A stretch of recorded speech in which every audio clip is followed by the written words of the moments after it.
Halo semua, selamat datang di YouTube channel aku. Jadi di video kali ini aku mau membahas tentang apa yang namanya procrastinate.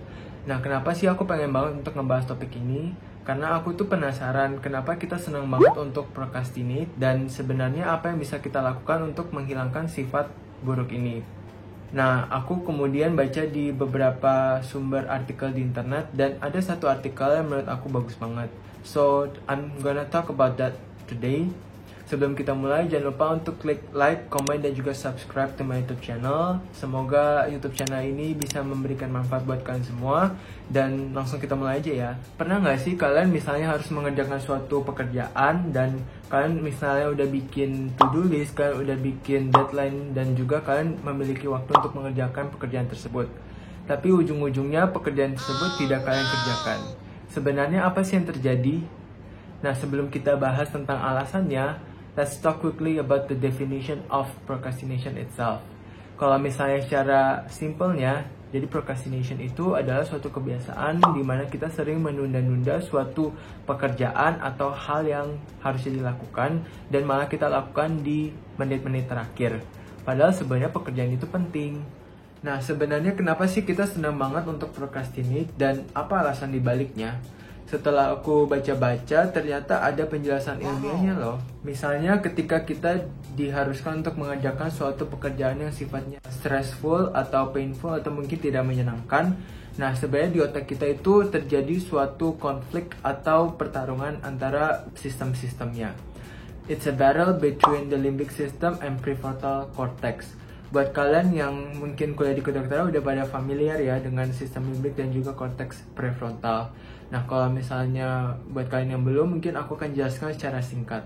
Jadi yang pertama adalah korteks prefrontal itu merupakan suatu bagian dari otak yang memiliki peran atau fungsi dalam mengambil suatu keputusan secara rasional. Ini juga yang berperan terhadap misalnya kita belajar atau fungsi-fungsi kognitif itu terjadi di prefrontal cortex.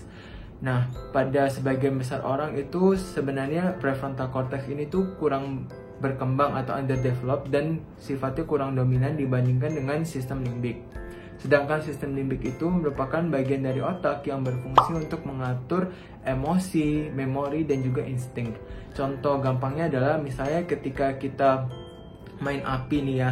Nah, otak itu melalui sistem limbik akan memberikan informasi bahwa ini tuh berbahaya. Jadi kita akan insting langsung cepat menjauhkan tangan kita dari api. Nah, karena insting juga, jadi sistem limbik ini tuh sifatnya otomatis. Sifatnya itu berjalan lebih cepat dibandingkan korteks prefrontal.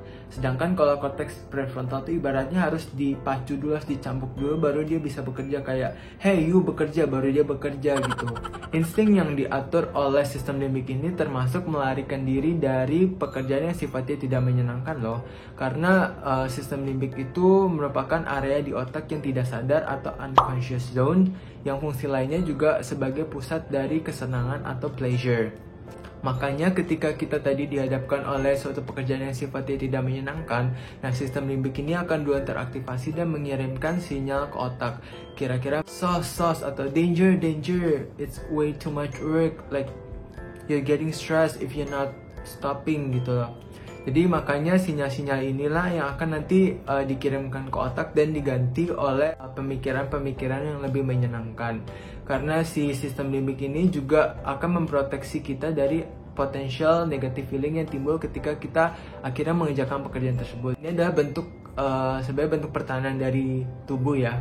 Nah, itulah mengapa ketika kita harus mengerjakan suatu hal, misalnya belajar, justru malah timbul pemikiran-pemikiran lain yang jauh lebih menyenangkan.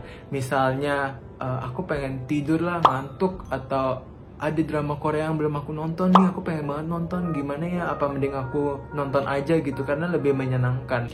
Akhirnya kita justru tidak mengerjakan pekerjaan yang harusnya kita lakukan. Di sini kalau kita lihat-lihat sebenarnya procrastination itu juga tergantung pada faktor emosional ya, selain dari faktor lain misalnya time management yang buruk, terus juga mungkin kita kebiasaan untuk mengikuti habit dari orang tua, atau mungkin kita ngerasa nggak capable, atau mungkin ada perasaan-perasaan lain seperti depresi atau anxiety yang mendasari.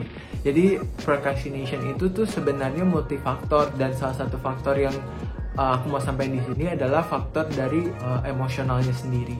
Yup, I think that's all for the video today. Di video selanjutnya mungkin aku akan ngebahas tentang tips apa aja yang bisa kita lakukan untuk menghindari atau mencegah atau menghilangkan sifat buruk dari procrastination ini. So stay tune dan jangan lupa untuk subscribe to my YouTube channel. Semoga YouTube channel ini bisa berkembang lebih besar lagi dan kalian bisa mendapatkan informasi-informasi yang bermanfaat. Jangan lupa untuk tetap jaga kesehatan dan I'll see you guys in the next video and have a nice day.